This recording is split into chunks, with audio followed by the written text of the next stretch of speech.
बिस्मिल्लाहिर्रहमानिर्रहीम। अस्सलाम वालेकुम friends, welcome to my channel cooking with Fatima. आज मैं आपके साथ झटपट वे में मज़ेदार तरीके से आलू कीमा बनाने की झटपट और क्विक सी रेसिपी शेयर करने वाली हूँ। तो आपने ना वीडियो को एंड तक लाजमी से देखना है। जितना ये दिखने में डिलीशियस सा लग रहा है ना, खाने में तो ये बहुत ज़्यादा जो है ना फ्लेवरफुल सा बन के रेडी होता है। तो आपने ना बिना स्किप किए एंड तक वीडियो को लाजमी से देखना है। तो रेसिपी अच्छी लगे तो रेसिपी को थम्स अप भी ज़रूर से देना है। तो चलिए फिर रेसिपी को स्टार्ट करते हैं। बिस्मिल्लाहिर्रहमानिर्रहीम।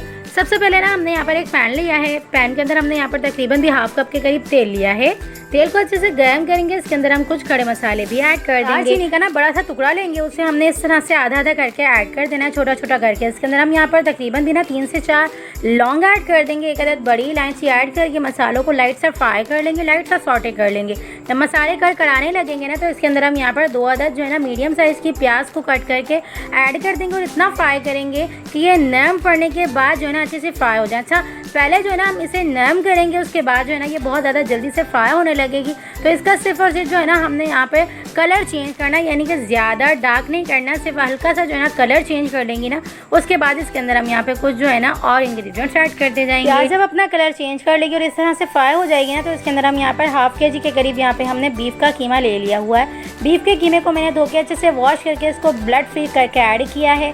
तो यहाँ पर ना मैंने अच्छी तरह से इसकी भुनाई करनी है और इतनी भुनाई करनी है कि बीफ जो है ना, यानी कि जो बीफ का कीमा है ना, वो अच्छे से कलर चेंज कर ले। कलर चेंज करने के बाद बहुत ज़्यादा जल्दी से फ्राई हो जाता है। तो तकरीबन भी ना हमें मीडियम टू हाई फ्लेम पे रख के इसे अच्छा जो है ना भूनना है, इतना फ्राई करना है ना। तो ये इस टाइम पे भी आके 10% तक अच्छे से कुक हो जाएगा, अच्छे से गल जाएगा। अदरवाइज़ कीमे को ना ज़्यादा कुक करने में, यानी कि गलाने में टाइम नहीं लगता। 15 से 20 मिनट में भी ये बहुत ज़्यादा अच्छी तरह से जो है ना गल जाता है। लेकिन हमने इसे जो है ना तकरीबन भी जो ना 20 से 25 मिनट तक गलाना है, ताकि बहुत ज़्यादा अच्छी तरह से गल जाए और अच्छे से कुक हो जाए। तो इस टाइम पर हमने तकरीबन भी ना 5 मिनट तक मीडियम टू हाई फ्लेम पर रख के कुक किया था। तो इसका कलर अच्छे से चेंज हो गया था, अच्छे से जो है ना ये वाइट हो गया था और इसकी स्मेल भी ख़त्म हो गई थी। जब ये इस स्टेज पे आ जाएगा, कीमा अच्छा सा जो है ना अपना कलर चेंज कर लेगा, तो इसके अंदर हम यहाँ पर तकरीबन बिना 1 टेबल स्पून भर के लहसुन और अदरक का पेस्ट ऐड कर देंगे। अच्छा, लहसुन और अदरक के पेस्ट को ऐड करने के बाद दोबारा से इसकी अच्छी सी भुनाई करेंगे, ताकि जो स्मेल होती है ना बीफ में, कीमे में, चिकन में, वो लहसुन अदरक के पेस्ट से जो है ना ख़त्म हो जाती है। तो लहसुन अदरक के पेस्ट की भी भुनाई हो जाएगी और जो है ना इसका कच्चापन भी दूर हो जाएगा और बीफ की जो स्मेल होती है कीमे की, वो भी ख़त्म हो जाएगी। तो यहाँ पर हमने ना कीमे की स्मेल को ख़त्म कर लिया। हम इसमें ना ड्राई मसाले ऐड कर देंगे, ताकि अच्छी तरह से तमाम मसालों के साथ ना अच्छे से भुनाई भी हो जाए और तमाम जितने भी इंग्रेडिएंट्स हमने ऐड करने हैं ना, तमाम इकट्ठा ही ऐड कर देंगे,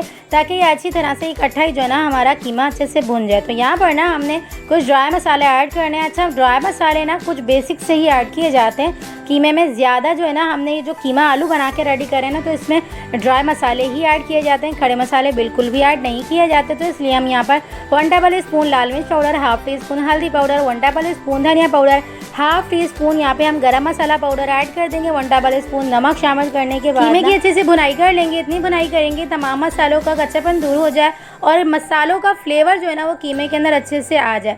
जब कीमा हमारा अच्छे से भुन जाएगा मसालों के साथ, तो यहाँ पर हमने 2 अदद टमाटर विद छिलका ऐड कर देना है। अगर आप छिलका रिमूव करके ऐड करना चाहें तो कर सकते हैं, क्योंकि अक्सर में जो है ना ऐसा होता है कि कुछ लोगों को छिलका पसंद नहीं होता, तो इसलिए वो निकाल देते हैं। अदरवाइज़ जो है ना ऐसा होता है कि एंड में जो है ना छिलका बच जाता है, अलग हो जाता है और तमाम पल्प जो है ना वो अच्छे से भुन जाता है। तो इसलिए अगर आप स्किप करना चाह रहे हैं, छिलका उतार के ऐड करना चाह रहे हैं, तो ऐड कर सकते हैं। कभी कभी जो है ना मैं खानों में उतार के ऐड करती हूँ छिलका, और कभी कभी जो है ना मैं छिलका समेत ही टमाटर ऐड कर देती हूँ। अच्छा, टमाटर हमने यहाँ पर 2 अदद ऐड किए हैं। साथ ही इसके अंदर हम यहाँ पर 200 ग्राम्स यानी कि आधी प्याली के करीब यहाँ पे हम दही भी शामिल कर देंगे, ताकि दही और टमाटर का पानी जो इंक्रीज़ होगा ना, वो इसी पानी के अंदर ना कीमा अच्छे से गल भी जाएगा। तो यहाँ पर ना हमने दही भी साथ ही ऐड कर दिया।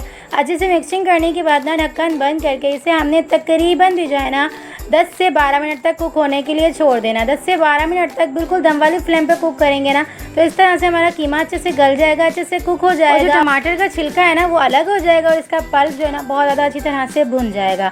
तो यहाँ पर ना हमने सिर्फ और सिर्फ दम फ्लेम पे रख के कुक करना है, यानी कि ढक्कन बंद करके ना दम वाली फ्लेम पे रख के कुक करना है ना, तभी हमारा बगैर पानी के जो है ना हमारा कीमा अच्छे से भुन जाएगा, अच्छे से कुक हो जाएगा। देख सकते हैं आप टमाटर कितनी अच्छी तरह से नरम पड़ चुके हुए हैं। इसे हमने चम्मच की मदद से अच्छे से मिक्सिंग करती जानी है। तकरीबन बिना 4 से 5 मिनट तक हाई फ्लेम पे रख के कुक करेंगे ना, तो मसाला अच्छे से भुन जाएगा, यानी कि टमाटर अच्छे से गल जाएंगे और कीमा हमारा बहुत ही ज़्यादा डिलीशियस तरीके से जो है ना भुन जाएगा। अच्छा, जितनी आप अच्छी भुनाई करते हैं ना, खाने उतने ही आपके टेस्टी से बन के रेडी होते हैं। तो भुनाई पे ज़्यादा फोकस किया करें, इस तरह से मसालों का ना कच्चापन दूर होता है ना, तो फ्लेवर बहुत ज़्यादा अच्छी तरह से इन्हांस होता है खानों के अंदर। देख सकते हैं आप, मसाला मैं अच्छे से भूनती जा रही हूँ, यानी कि कीमा भूनती जा रही हूँ ना, तो टमाटर तमाम जो है ना अच्छे से मिक्स होते जा रहे हैं। कीमे के अंदर बिल्कुल भी फील नहीं हो रहा कि हमने इसके अंदर टमाटर ऐड भी किए हैं या नहीं। तो ये हमारा जो है ना कीमा अच्छे से भुन चुका हुआ। जब कीमा हमारा अच्छे से भुन जाएगा, फुल कुक हो जाएगा ना, तो इसके अंदर हम यहाँ पर जो है ना तकरीबन भी ना 2 अदद बड़े साइज़ के मैंने जो है ना आलू लिए और उन्हें जो है ना बड़ा बड़ा सा कट लगा के इस तरह से छील कर ऐड कर दिया। अच्छे से मिक्सिंग करेंगे। उसके बाद ना यहाँ पर हमने तकरीबन भी ना 1.5 गिलास के करीब पानी ऐड कर देना है। ढक्कन बंद करके ना इसे हमने मीडियम टू हाई फ्लेम पे रख के कुक करेंगे ना, 10 मिनट के अंदर ही हमारे आलू अच्छे से गल जाएंगे। अच्छा, आप चाहें ना तो पानी जो है ना ज़्यादा भी रख सकते हैं, लेकिन मैंने यहाँ पर ना पानी कम इसलिए रखा था क्योंकि मुझे कम ही पानी चाहिए था। कुछ लोग जो है ना कीमा आलू शोरबे वाला भी पसंद करते हैं, तो इस टाइम पे आके ना अपने पानी की क्वांटिटी को बढ़ा देना है, अपने हिसाब से रख देना है। तो यहाँ पर मैंने तकरीबन भी ना 10 मिनट तक मीडियम टू लो फ्लेम पे रख के कुक किया। तो देख सकते हैं आप, मीडियम टू बल्कि हाई फ्लेम पे रख के मैंने कुक किया था, क्योंकि आलू जो है ना बहुत ज़्यादा जल्दी से कुक हो जाते हैं। तो यहाँ पर मैंने ना 10 मिनट के अंदर ही आलू को अच्छे से गला लिया। देख सकते हैं आप, कितनी मज़ेदार तरीके से हमारे आलू भी गल चुके हैं। लास्ट में हम चॉप किया हुआ हरा धनिया, हरी मिर्चें, यहाँ पर कुछ जो है ना चंक्स यहाँ पर हमने जो है ना चॉप किए हुए अदरक के ऐड कर दिए हैं। तीनों चीज़ों को ऐड करने के बाद अच्छे से मिक्सिंग करेंगे। मिक्सिंग करने के बाद 3 से 4 मिनट तक जो है ना इसे हमने कुक होने के लिए छोड़ देना है, ढक्कन बंद करके। इसके बाद हमारा मज़ेदार सा डिलिशियस सा कीमा आलू रेसिपी बन के रेडी हो चुका हुआ है। अगर आपने इस रेसिपी को पसंद किया है तो प्लीज़ रेसिपी को थम्स अप ज़रूर से दीजिएगा।